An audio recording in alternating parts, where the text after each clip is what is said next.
The Florida Gators have beaten the McNeese State Cowboys 49-7. I was muted. We're going to talk about all of that here on Locked On Gators. You are Locked On Gators, your daily podcast on the Florida Gators. Part of the Locked On Podcast Network, your team every day.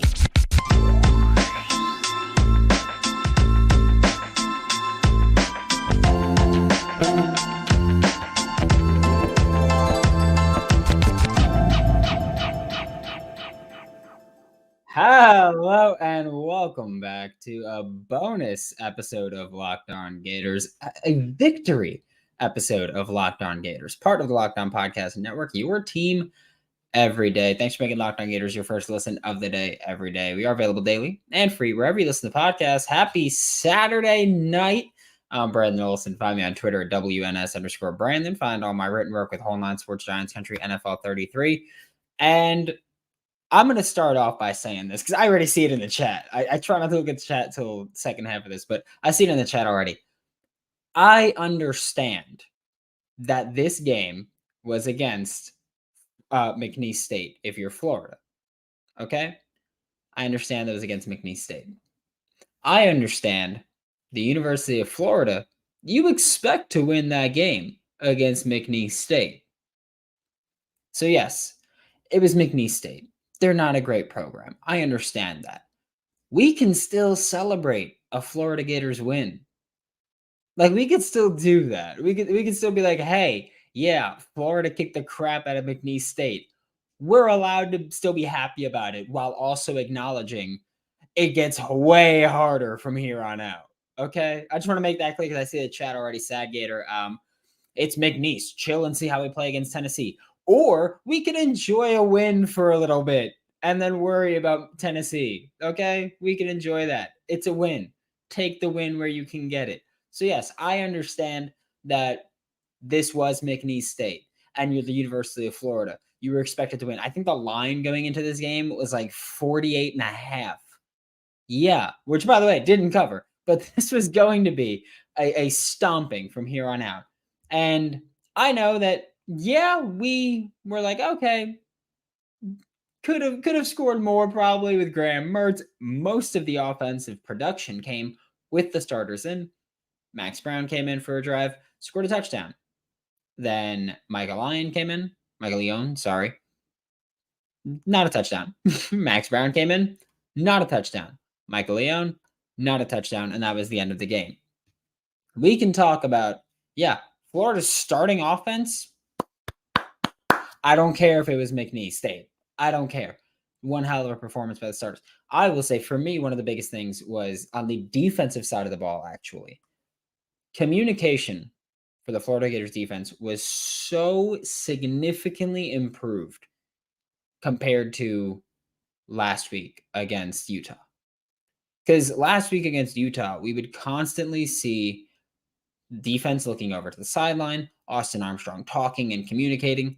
This week, that didn't happen. And it's not that it was like, oh, well, McNeese State took their time more. No, it wasn't. Like, it was no huddle throughout, which is funny. Like, I like the approach that teams are taking that's more modern now, because we used to think of, if you're going no huddle, you get to the line, you snap the ball, and you keep going. And then we've kind of shifted from no huddle, you get to the line, you get going, you get a lot of plays in. And we've kind of shifted to no huddle. The main purpose of it now is so that the defense can't make substitutions. And then you get to just take your time. Like, you could snap the ball with 4 seconds left. Doesn't matter. Defense doesn't get to make substitutions. And that's a big point of it. And that's what I love now. I love Florida doing that. McNeese State did the same thing oftentimes. That's what we did. And it was fun to see. So on the defensive side of the ball, because McNeese State's offense did that too. So on the defensive side of the ball, there weren't issues really communicating.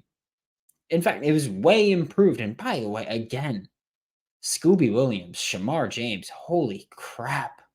I love that linebacker duo. I think they're fantastic. Like, geez, man, they're damn good. But offensive play calling opened up a little bit. I understand it was nothing revolutionary. Opened up a little bit. Okay? We know I saw the Trey Wilson Wildcat. if I'm not mistaken, because the camera angle was like zoomed in on the offensive line at that point at the very beginning of it.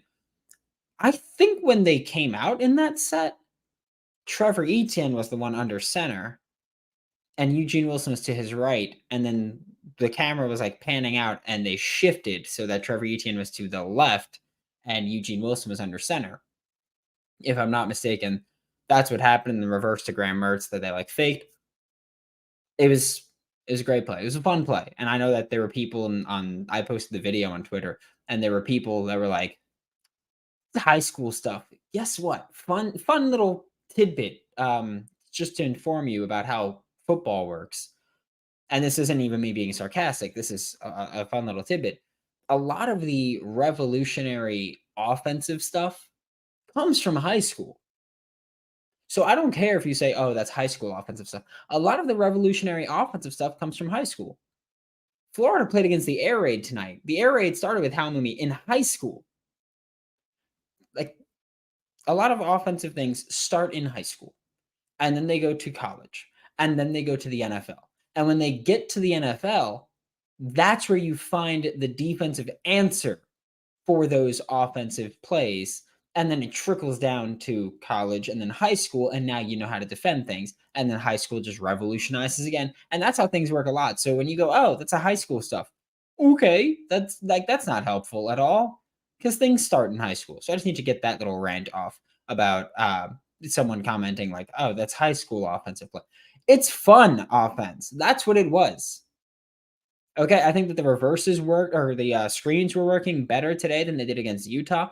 I very much like, there was one play, I think it was Eugene Wilson was out wide with Ricky Pearsall inside, and I think there was a third receiver there, but they ran the screen to Eugene Wilson, but they faked it.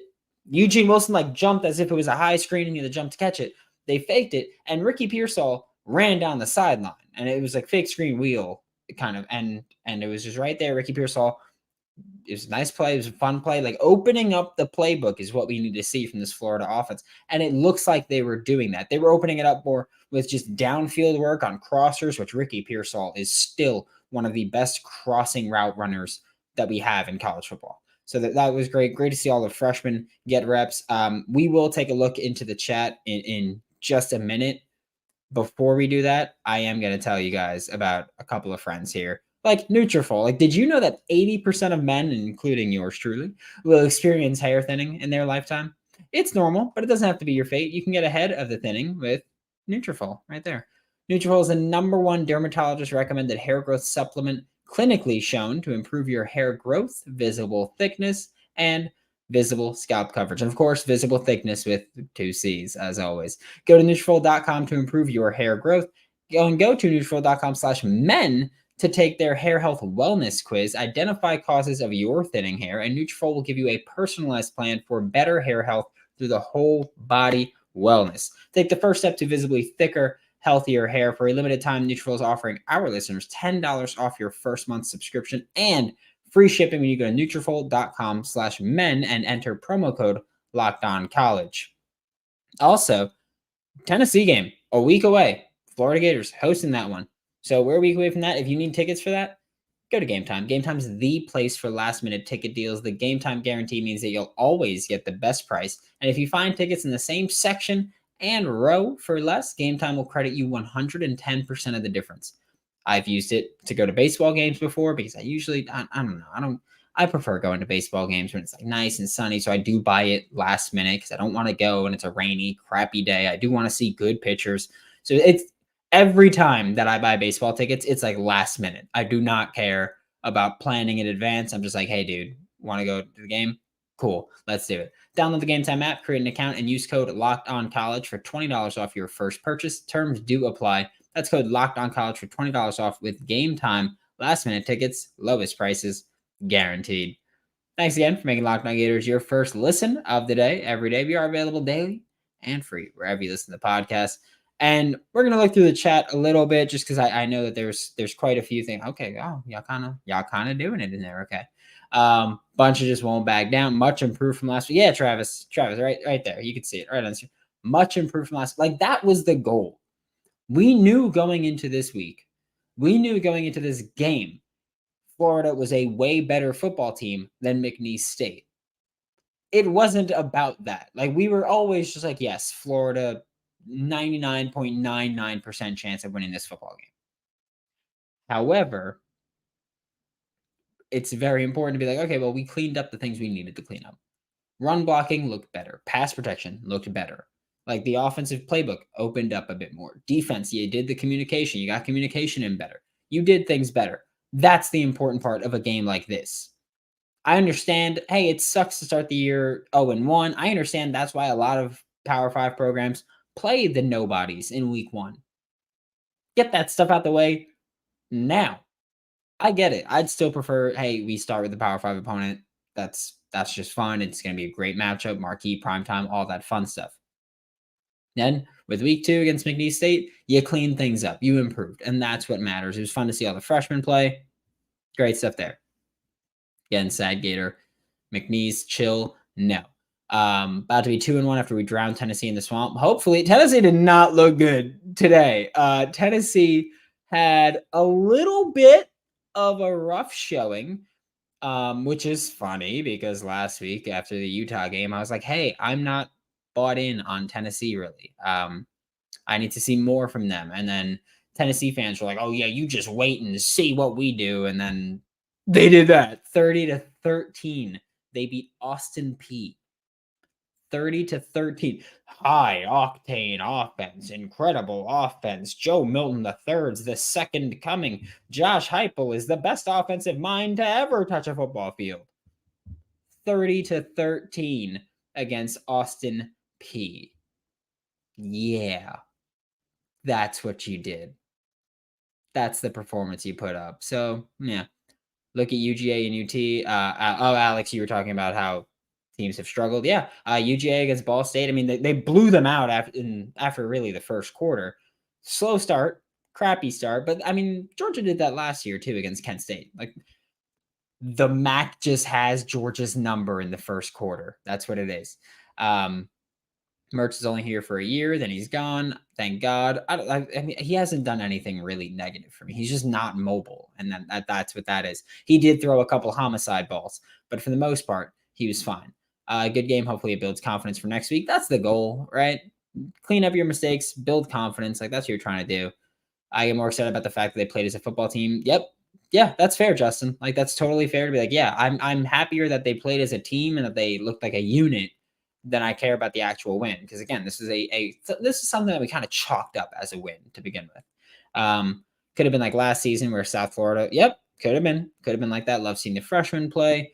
Don't believe UT can stop the run game. It's about if they actually want to run when a team's going to stack the box, because Tennessee's probably going to do that and probably going to dare you. Harrison, how do I feel about the freshmen's play tonight? There were quite a few freshmen that I did enjoy seeing. I do think that there were not enough just like snaps to go around, because that's just how to really get a full true feel for it. But there were quite a few freshmen that Trayon Webb looked great. Like, Trayon Webb was just like making men miss was a big thing, because we know that if you're an SEC athlete, you can be an athlete. But for Trayon Webb to get thrown the football and like make a man miss, his little motioned out of the backfield into the slot, took the screen, made a man miss, took a big gain. Like, it was like stuff like that was like pretty fun to see, because you don't usually see that at this point in the season, this early in the season. You don't see freshmen get to do that. So Trayon Webb getting to do that was great for me. TJ seriously continuing strong. Like, that was awesome to see. I feel like safety play was improved. Not awesome, but again, I mean, McNeese State ran like 42 plays. Like, there's, again, not a ton that you can see. Jakeem Jackson had 2 passes broken up on the same drive. Like he made it quite a few plays. Hopefully he earns more opportunities as time keeps going on. So there's that. I want to see more Max also. Yeah, like Max Brown getting his first snaps was awesome to see. I wish they let him in. I understand the Michael Leone thing of like, he's a lifelong Gators fan. Let's let him suit up. This is the best opportunity for him to actually play. I get that. Like, it was awesome to see that happen. But yeah, I would have liked to see Max Brown, or at least when Max Brown was in, like, just let him throw it. I don't know if it was Florida being like, oh, let's be good sports about it. let him throw that thing over them their mountains. Like that's all I wanted to see from him. When he did throw, it looked pretty well. That first pass he threw to Aiden Mizell, like the 16-yard completion, I feel like he had heat on that one. Like just heat. Like it was kind of sick to see. So love to see that. Mizell, I mean, he's fast. He's fast. I like to see him work on the jet sweeps and jet motion there. So yeah, it was fun there. 24-hour rule. I don't know what that means, Brian. I mean, I'm assuming you mean like let it sit in for 24 hours. Sure. Yeah. I don't know if you mean to let it sit for 24 hours before we think like, oh, we could take things in from it, or to just be like, celebrate for 24 hours, then go on to the next one. If it's the latter, hell yeah, celebrate for 24 hours and then move on to the next one. But for now, again, like, I get it. McNeese State, you should have blown them out. You did blow them out. Celebrate that. Like, every player that was out there should be celebrating. It was a great day. It was. It was a great night for the Florida Gators. Very much looking forward to Tennessee next week. Can't wait for crossover Thursday next week with Eric Kane. That's going to be a fun one. It always is.